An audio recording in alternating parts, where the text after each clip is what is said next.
Sa po shmbyllën ndeshja ndërkombëtare e basketbollit, Slovakia fiton në Shkodër në Pallatin e Sportit Çaçi Dervishi ndaj Shqipërisë një diferencë të madhe pikësh.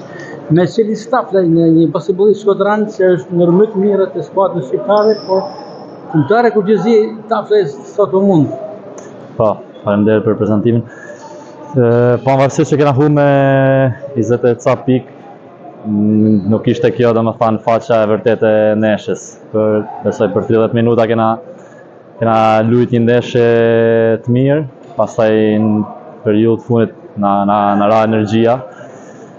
Slovakia ekip më fizik se na, edhe në fund ndeshjes u pa kjo gjë, edhe plus që kishin një amerikan nivelit të lartë basketbollit evropian që bani diferencën sot.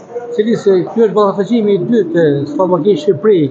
Në transfer keni mundur me 10 pikë diferencë dhe keni bërë një paraqitje shumë të mirë, por sot ishit më dobët. Ku ishte defekti i skuadrës tonë? Po, është në thanë që edhe Slovakia këtë ndeshje ka qenë me formacion tjetër, në krahasim me formacion që ka pas Slovaki. Ka domethënë dy lojtarë që luajnë Euroleague, me Sadion që kanë luajtur këtë ndeshje, që ndeshjen e kaluar nuk kanë luajtur. Pavarësisht humbjes me zë, kena pas një mbledhje që kana shumë lojtarë të ri, domethënë në grumbullim. Edhe shpresojmë kena edhe një ndeshje të kualifikimi çëshor kundër Kosovës, shpresojmë të bëjmë një paraqitje më të mirë. Çfarë fryme ka sjellë trajneri i ri kombëtarës? Si ndiheni ju si ekip? Trajneri është njëri shumë pozitiv. Domethënë ka sjellë ca koncepte të reja në lojën tonë, megjithëse është e vështirë, domethënë për 5 ditë një javë me i fut konceptet tamam, është një kohë shumë e shkurtë stërvitjes për me mujt mu adaptu gjithë në lojë. Kështu që jo, jam i kënaqur me trajnerin, ne mund paraqish të ishim edhe më mirë sot, po jam i kënaqur nuk. Cilisë, në misor në Desicit pam shtatlartin Kladi Kiri që bërë një figurë të mirë sportive, sot mungojnë fushë. Po, Kladi Kiri na ka mungu shumë sot, sepse është lojtar fizik, ka ndrydhur kavilën para 2 ditëve, në ndeshje miqësore dhe sot s'kishim mundësi. Tu qenë sa shpes shajon e parë e formacionit duhet të ishte, kishim mungesë të madhe edhe me te.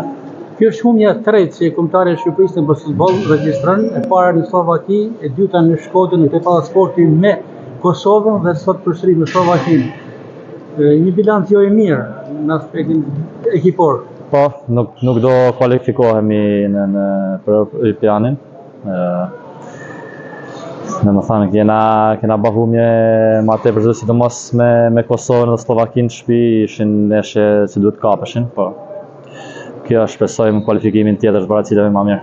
Ndeshja radhës është në transfer të Kosovës? Po, luajmë çeshor kundër Kosovës në Prishtinë. Në aspektin personal, Çelis Taftaj është një djalë shkodran që vazhdon traditën e babait të tij, Ilir Taftaj, një ish basketbollist i vllaznisë dhe antar i kryesisë së federatës. I kënaqur që vazhdoni traditën e familjes Taftaj? Patjetër, domethënë kena jetuar gjithmonë me basketboll, jam rritur me basketboll. Edhe kena frymë basketbollit në familje, kështu që basketbolli është jeta për ne, për familjen tonë. Karriera sportive e Çelis Taftajt po vazhdon në Itali me shumë sukses. I kënaqur në basketbollin italian? Po, jam i kënaqur tash, më është bë viti i 12 që jam në Itali. Domethënë jam afirmuar atje dhe po vazhdoj të luaj në Itali.